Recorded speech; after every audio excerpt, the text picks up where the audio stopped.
아멘. 감사합니다. 예, 우리 하나님 말씀 구약성경 역대하 19장입니다. 역대하 19장 2절 말씀 한 절 우리 같이 함께 읽어가십시다. 역대하 19장 2절 말씀.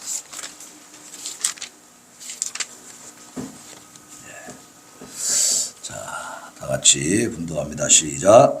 하나니의 아들 선견자 예후가 나가서 여호사밧 왕을 맞아 이르되 왕이 악한 자를 돕고 여호와를 미워하는 자들을 사랑하는 것이 옳으니이까 그러므로 여호와께로부터 진노하심이 왕에게 임하리이다.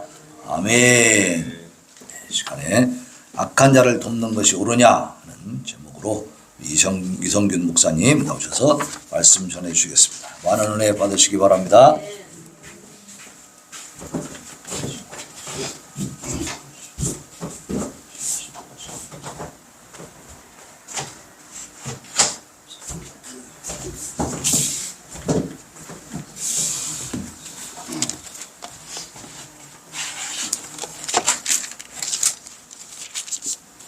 네, 한번 기도하죠. 하나님, 이제 말씀을 나누려 합니다. 성령의 나타나심으로 증거되게 하여 주옵소서. 우리의 마음이 말씀을 받을 수 있는 마음밭이 되도록 성령 하나님 함께하여 주옵소서. 예수님 이름으로 기도합나이다. 아멘. 악한 자를 돕는 것이 가하냐. 제목만 들어도 무슨 말인지 아시겠죠? 예, 우리 목사님 반갑습니다. 예.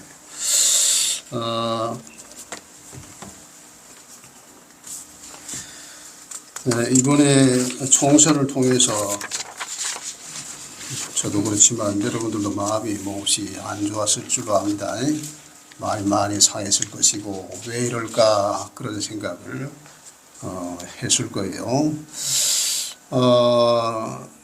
우리 교회 어느 집사님이 제게 그런 얘기를 했어요. 너무너무 속이 상해서 하나님께 대하여 원망이 되더라. 그런 이야기를 했어요. 기도를 굉장히 많이 했거든요. 나라와 민족을 위해서. 또 4.15 총선이 전쟁이다. 그래서 참 많이 기도하고 그랬는데 이렇게 참 말도 안 되는 그 결과가 나와서 너무너무 황당하고 마음이 상하고. 이지성 작가를 여러분이 아시나요? 예, 이지성 작가가 제가 그 유튜브 썸네일만 봤어요. 대한민국 국민은 나라가 망하는 길을 택했다. 썸네일 그렇게 나. 내용은 안 봐도 알겠더라고요. 참 안타까운 그런 참 결과를 우리가 참 보았는데요. 그래도 우리는 기도해야 되겠고, 네, 그렇습니다. 우리가 많이 기도를 드리고 앞으로도 계속 기도하고 그래야 되겠네요. 저는 이 선거 부정이 꼭 있을 것이다 그렇게 생각을 했어요. 지난번에 우리 목사님이 이번에 윤석열 정권이고 그래서 좀 부정선거 그렇게 연연해도 될까 이런 취지로 말했는데 글쎄요, 저는 그렇게 생각했습니다. 조금 긍정하는 마음도 있지만 그러나 글쎄요, 그럴까요? 그런 마음이 있었어요. 왜 그런 거 아니? 4년 전에 4.15 총선 때에 여러분 잘 아시지 않습니까? 그건 명백한 부정선거예요. 왜냐고 하면 그 증거들이 많이 나왔거든요. 그 투표 용지가 하나도 접혀지지 않은 것이 무더기로 나왔단 말이에요. 그런 거라든가. 그리고 가장 중요한 것은 뭐냐. 미국의 통계학자인 미베인 교수라는 분이 이런 말을 했어요. 간단히 말하면 대한민국 4.15 총선은 사기다.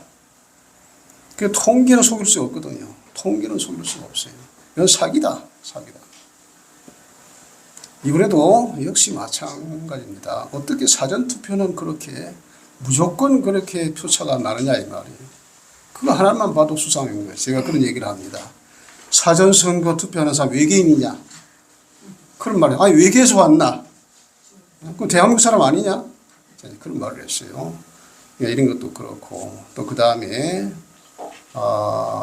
뭡니까 투표를 하게 될 때에 그 지역의 관리관 도장을 찍지 않습니까? 근데 본투표는 찍어요. 제가 보니까. 근데 미리 그냥 한 사람이 확 찍어 놓더라고. 그럼 그거 하나씩 넣어가지고 이제 해주고 그러더라고요. 근데 그것이 찍는 것이 뭐 그렇게 어렵습니까? 사전 투표도 하면 된다는 말이에요. 근데 이런 핑계 저런 핑계를 대고 꼭 안 해요. 거기에 문제가 있다. 이번에도 틀림없이 부정선거가 되었다. 저는 이제 그런 기도를 했습니다. 하나님 또 조작을 하고 또 부정을 하는 것이 있다고 하면 그것이 바로 그들의 올무가 되게 하시고 그들의 함정이 되게 하옵소서. 올무에 걸리고 함정에 빠지는 것이 되게 하옵소서. 그래서 이게 참 선거 부정하면 그 사형에 들어가지 않은 거 아닙니까? 엄청난 죄거든요. 이런 것을 통해서 싹 청소가 좀 되어지도록 말이지. 이 기울어진 나라가 정말로 무너지는 나라가 다시 세워질 수 있도록 그런 기도를 드렸었는데요. 계속 그런 기도를 좀 해야 될 것이고 분명히 하나님께서 나라를 구해 주실 겁니다. 그렇게 우리가 또 계속 또 기도할 것이니까요. 예. 오늘 이 말씀을 나눌 텐데요.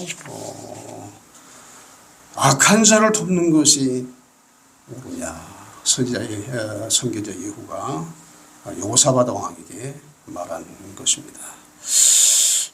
저는 한 20년 전에 있었던 일을 지금도 잊지 않고 기억합니다.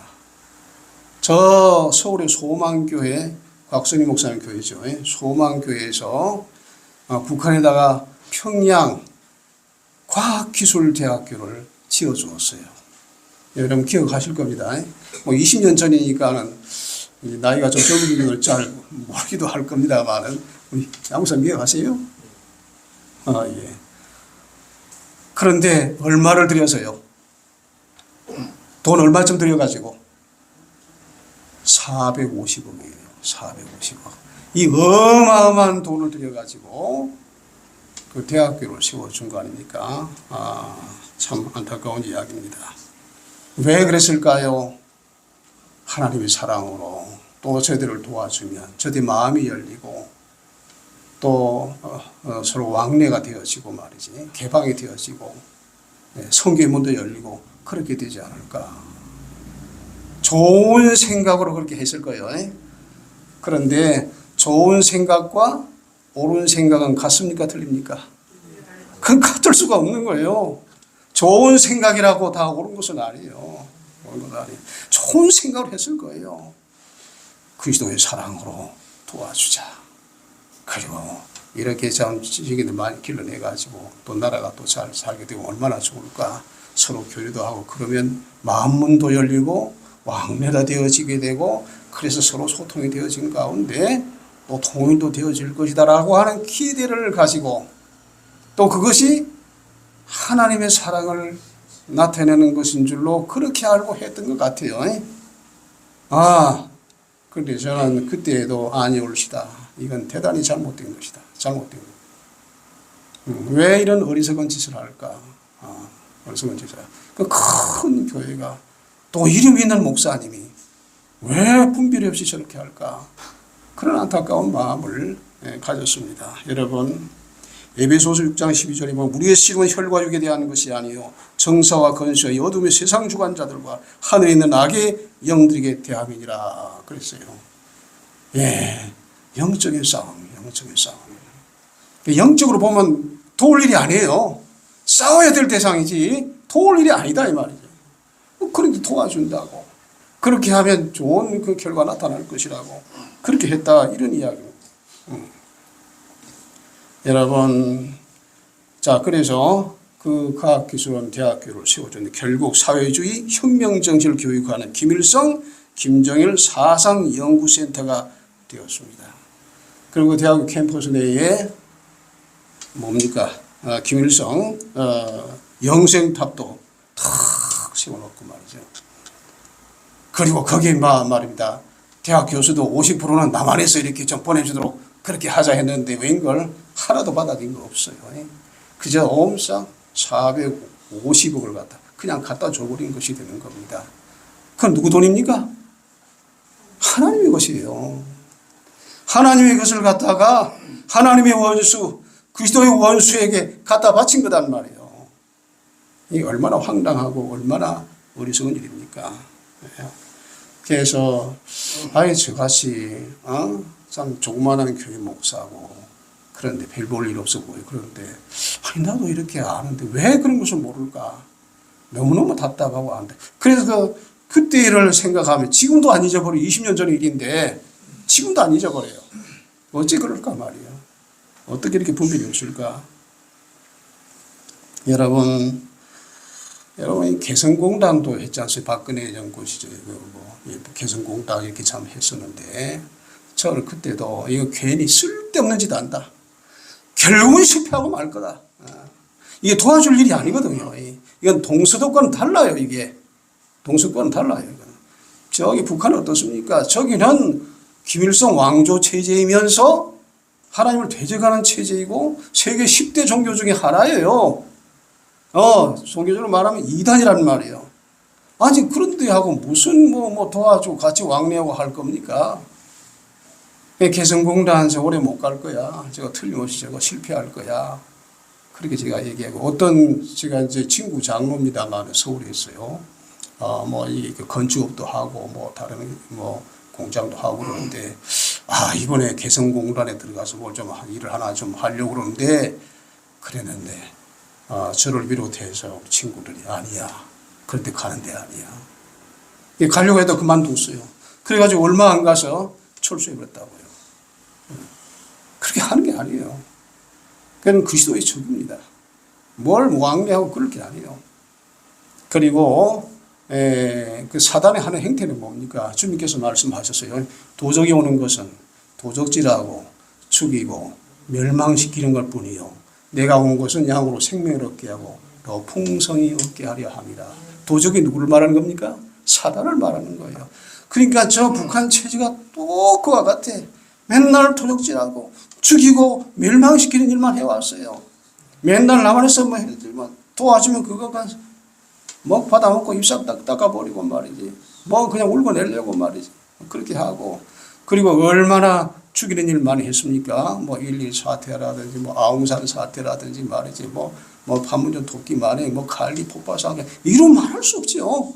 죽이고 멸망시키는 일만 한다, 이 말이에요. 아무리 도와줘봐야. 예.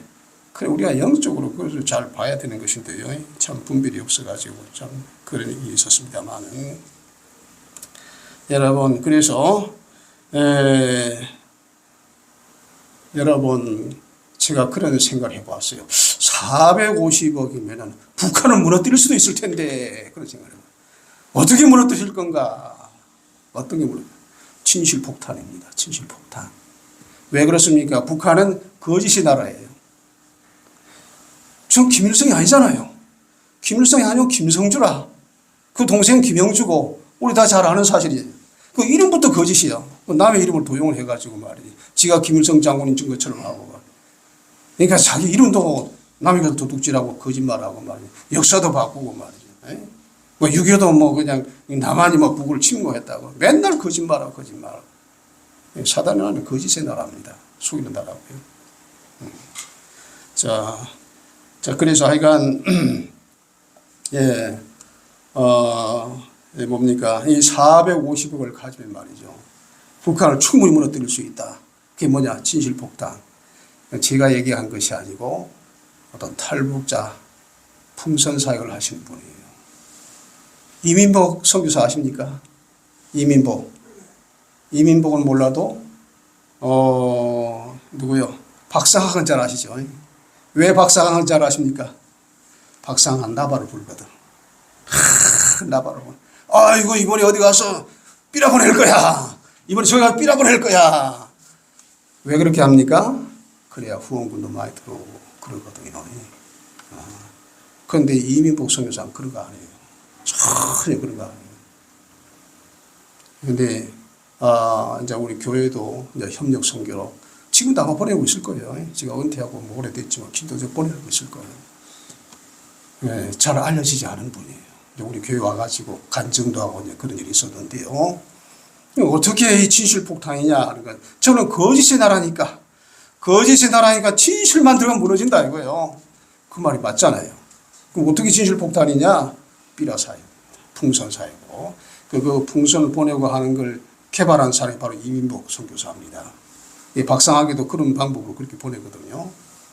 그런데 그 풍선에다가 성경도 보내고 또 달러도 1달러짜리 쫙 이렇게 보내고 또 남한 소식도 보내고 말이에요. 뭐 북한을 비방하거나 그런 거 안 해요. 진실만 보낸다 이 말이에요. 그리고 그런 거 보내면 어떻게 합니까? 지금은 아마 USB도 많이 보낼 거예요. 그 무너지는 거라 사람들이 깨어나고 아이고 우리가 이때까지 보니까 말이지 아이고 우리가 아주 그냥 뭡니까 우리가 노예로 살았네 우리가 속아서 살았네 그게 다 알 거 아니겠어요? 무너지는 겁니다. 근데 이제 각처에서 이렇게 참 후원금 보내주는 것을 가지고 이 풍선 사역도 지금도 하고 있어요.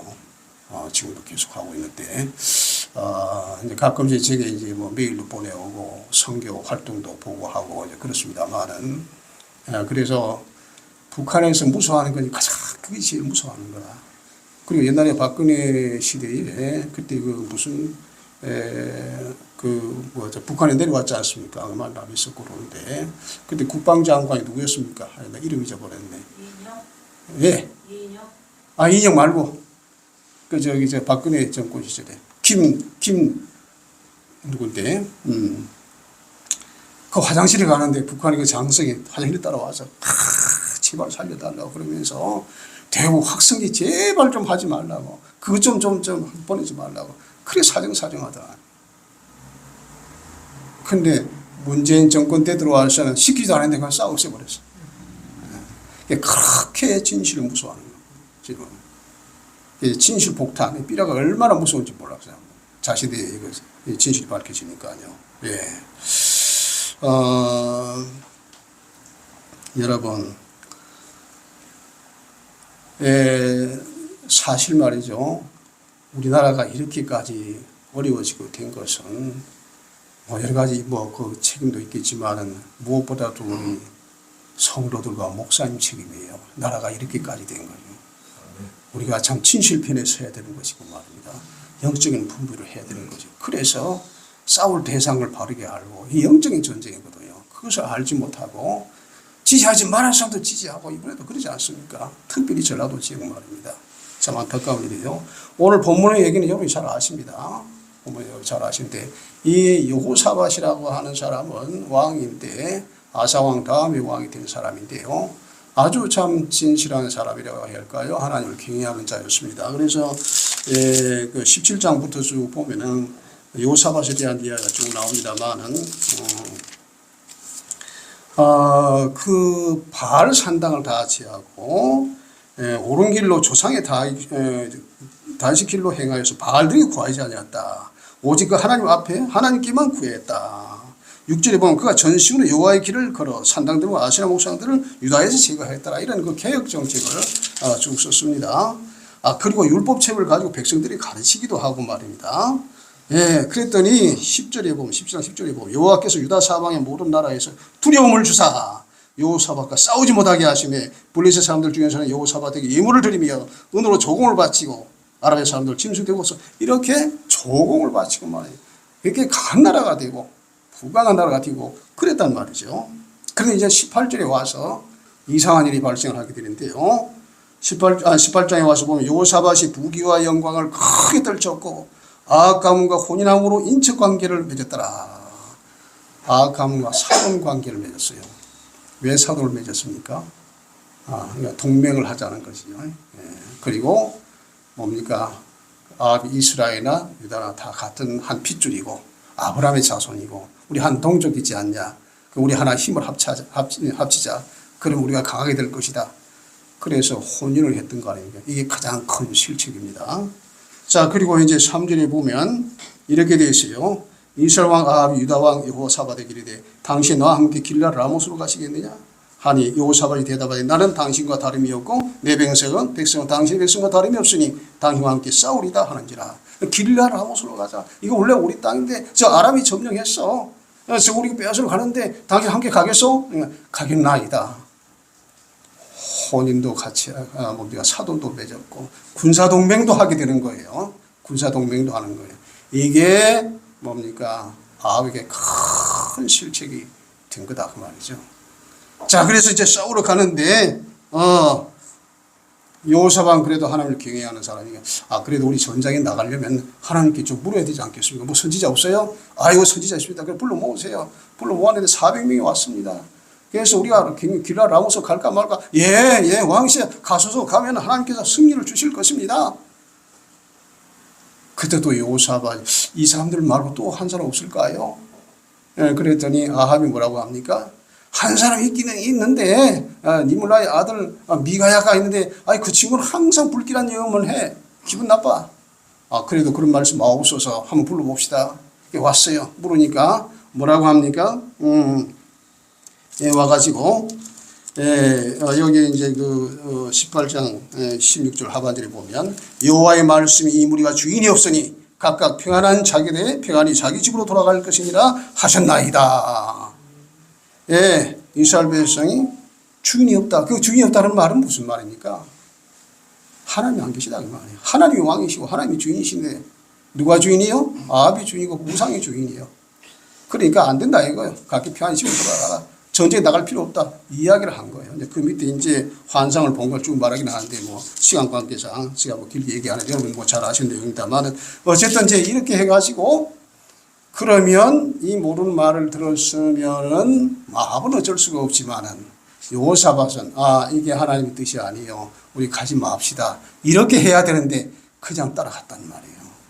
그래가 전쟁이 일어났는데 어떻게 되죠? 하마터면 여호사밧은 죽을 뻔했어. 왜? 이 간사한 아합이 말이죠. 여호사밧 왕이여 당신은 왕복을 입고 가소서 하면서 자기는 평복을 입고 간 거예요. 누구 죽으라고? 여호사밧 죽으라고. 그랬다는 말이에요. 근데 우연히 병사가 활을 쐈는데 누구를 맞췄어요? 아합을 맞춰버렸어요. 사람이 죽고 사는 건 하나님 손에 달린 것이죠. 우리 그 깨르보려 해도 죽고 여호사밧은 하마터면 죽을 뻔했는데 이제 뭡니까 다시 유다로 돌아왔습니다. 그래서 19장에 이렇게 되어 있어요. 19장 이제 유다 왕 여호사밧이 평안히 예루살렘에 돌아와서 그의 궁으로 들어가니라 이렇게 되어 있는데 그 다음에 오늘 읽을 말씀이 나오는 거예요. 그때 하나님의 아들 선견자 예후가 나가서 여호사밧 왕을 맞아 이르되 왕이 악한 자를 돕고 여호와를 미워하는 자들을 사랑하는 것이 옳으니까 그러므로 여호와께로부터 진노하심이 왕에게 임하리이다. 왕에게 말이다. 그 진노하심이 왕에게 임하리이다. 그런데 그것이 이제 실제적으로 이루어졌는데요. 혼인한 것부터 잘못되었지 않습니까? 그러니까 어떻게 혼인을 했습니까? 아합왕의 부인이 이세벨인데 이세벨은 에바알의 딸이에요. 에바알은 누구냐고 하면 바알의 제사장이에요. 우상 숭배하는 바알 제사장의 딸. 바알 숭배하는 제사장의 딸을 갖다가 아내로 아합이 맞이했거든요. 그래서 어떤 의미입니까? 그래서 북이스라엘이 말이죠. 이 이세벨 때문에 바알 숭배를 막 전 백성이 또 하도록 그렇게 만들었거든요. 그런데 이 뭡니까? 이 아합왕의 그 사이에서 난 딸이 이제 아들이 이제 나중에 이제 이제 왕이 되지요. 그런데 뭡니까? 그 아달랴라고 하는 그 참 왕이 있었는데 그 저기 며느리가 있었는데 이게 나중에 이제 큰 불을 일으켜요. 손자들 다 죽여버려. 손자들 다 죽여버리고 그러니까 이제 아시아가 죽었거든요. 아시아가 죽었거든. 그러니까 그 후에 이제 그 왕자들 다 죽여버렸어. 손자들 다 죽여버리고 요아스 한 사람만 내버려서 하나님께 보호해 주신 것이죠. 제사장이 그걸 숨겨버려서 나머지 다 죽여버리고 이 아달랴가 7년 동안 유다의 왕이 되니까 유다의 유일한 여자 왕이 되었던 거예요. 7년 동안. 그리고 7년 후에 이제 요야다가 이제 그 뭡니까 아달랴를 이제 살해해버리죠. 그렇게 해가지고 이제 유일한 참 혈육인 왕자인 요아스를 왕에게 이제 올려가지고 그 이제 나라가 이제 다시 이제 평안하게 되었고 이런데 그러니까 여호사밧이 하나님을 경외한 자이기는 했지만은 하나님의 뜻대로 모든 걸 하지 않고 자기 멋대로 하였다가 큰 낭패로 하마터면 유다 왕조가 끊어질 뻔했어. 유다 왕조가 끊어질 뻔했어요. 그런 불행한 일을 겪었다. 그래도 하나님께서 씨를 남겨주셔가지고 그러니까 이 악한 자와 함께 해서 하나님의 뜻을 따르지 않고 해서 그럴 때 이제 불행이 온다. 우리 대한민국도 마찬가지예요. 진작부터 우리가 북한에 대해서 어떻게 대해야 됩니까?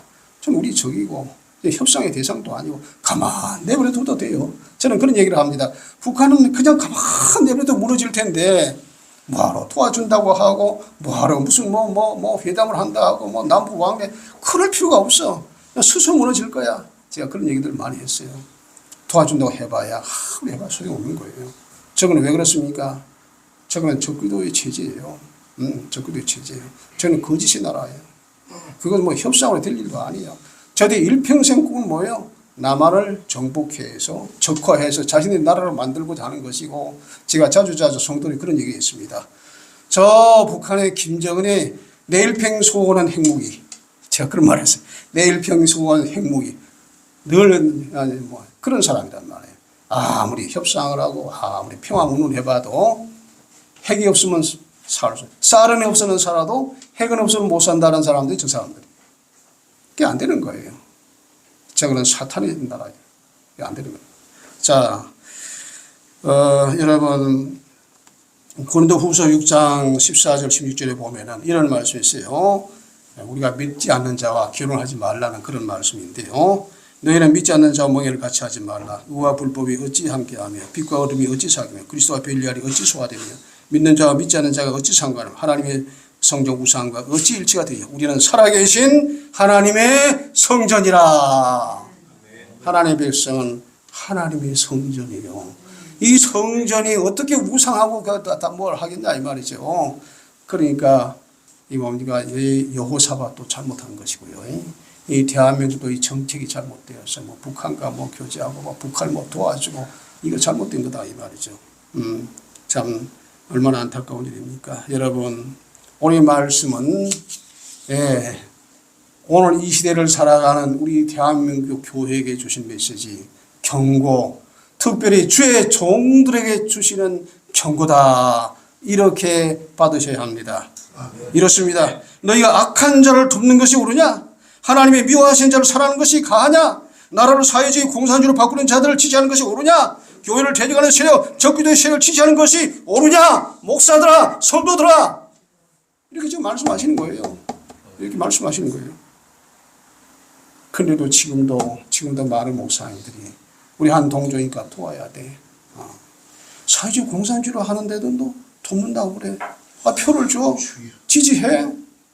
이번 선거 결과를 보고 여러분들도 저도 놀랐습니다. 그래도 대한민국에 어찌하든지 교회가 있고 성도들이 있고 목사들이 이렇게 많은데 왜 이런 결과가 나올까? 왜 이런 결과가 나올까 말이죠. 여러분 말씀을 통해 세상을 봐야 되지 않습니까? 그래야 되잖아요.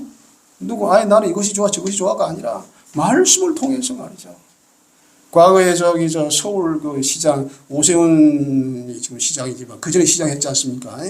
근데 그때 어떤 일이 있었는가 하니 급식 문제 가지고 이제 문제가 생겼지 않습니까? 그러니까 이제 오세훈 시장은 이 급식을 갖다가 말하자면 선택적 복지라 그리고 그 야당 쪽에서 민주당 쪽에서는 그냥 보편적 복지. 이제 선택적 복지라고 하는 것은 뭐냐고 하면 어려운 집안 아이들에게는 그냥 무료 급식을 하고 이게 선택적 복지라고. 그 다음에 괜찮은 사람들은 돈을 내고 말입니다. 밥값을 내고 하자. 이렇게 주장한 거예요. 그럼 그것이 맞습니까? 무조건 다 똑같이 그냥 다 보편적 복지로 그렇게 하는 것이 어떤 것이 맞습니까, 여러분? 성경적으로 봤을 때 선택적 복지가 맞는 겁니다. 가난한 사람을 도와야 되는 거예요. 가난한 사람들에게, 돈 없는 사람들에게 이게 참 무료 급식을 하고 그 있는 사람들은 돈을 받게 하고 그것이 옳은 거예요. 근데 그냥 그게 보편적 복제를 해가지고 그냥 해버렸단 말이에요. 그것 때문에 나중에 오세훈 그 시장이 그냥 뭐 신이 묻는다 해가지고 떨어져 버렸지 않습니까? 제가 그것 보고요 참 놀랐습니다. 아, 어떻게 그렇게 할 수 있을까? 어떻게 그럴 수가 있을까? 그러니까 이 땅에 말이죠. 이 무슨 사회주의라고 하는 것이 어느 날 갑자기 일어난 거예요. 진작부터 그렇게 하나하나 야금야금 법도 많이 바뀌지 않았어요. 예, 법도 많이 바뀌. 이희청 교수가 그런 말을 하더구만요. 민주당이 정권 잡았을 때, 이 대한민국 법률이 4,000개가 그 만들어요. 거기에 자유 대한민국을 갖다가 이어가는 그 독소 조항들이 엄청 많다는 거예요.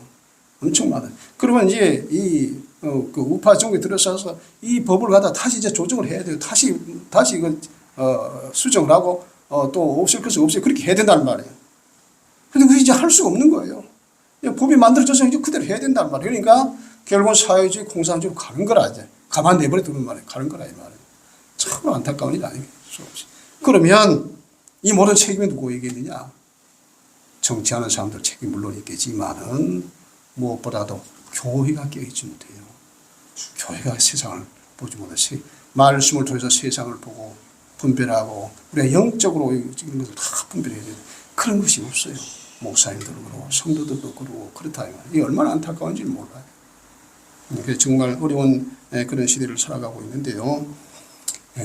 그래도 저는 이제 소망을 갖는 것이 하나 있습니다. 그게 뭔가 하니 지금 북한이 저렇게 됐는데 지금 얼마가 지났습니까? 지금 70년이 지났어요.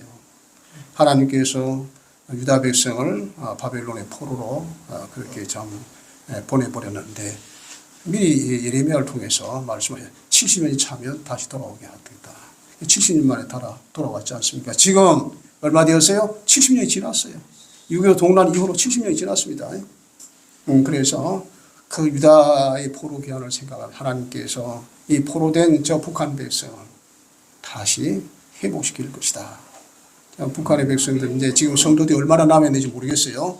하나도 너무나 부르짖고 기도하고 그런단 말이죠. 그리고 저는 어렸을 때에 제가 초등학교 그때부터 저는 어렸을 때도 어머니 뱃속에서부터 교회를 다닌 사람이니까 교회 가면 항상 기도하는 것이 북한을 위해서 기도하고 통일을 위해서 기도했어요.